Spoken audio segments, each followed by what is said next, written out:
Hello and welcome to PH Physics. Today's explainer is Ohm's law, the relationship between voltage, current and resistance.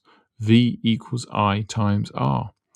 By the end of this video you'll know how to use it, when it applies and when it doesn't. Ohm's law states that for an ohmic conductor at constant temperature, the current is directly proportional to the voltage across it. V equals IR. Three forms: V equals IR for finding voltage, I equals V over R for current, or R equals V over I for resistance. Three things. 1.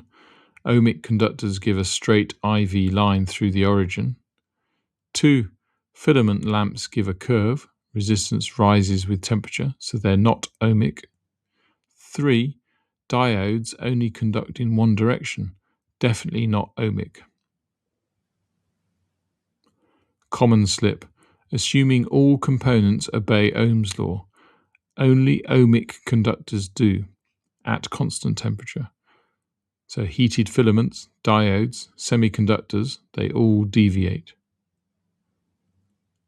Quick example: 9 volts across a 3 ohm resistor, I equals V divided by R equals 9 divided by 3 equals 3 amps. The straight line IV graph through the origin confirms ohmic behavior. Half the resistance, current doubles. That's Ohm's law.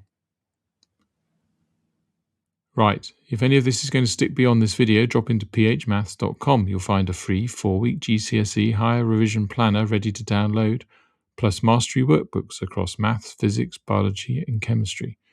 One for every higher topic subject, every answer fully worked, every common slip flagged. Simple explanations, serious results.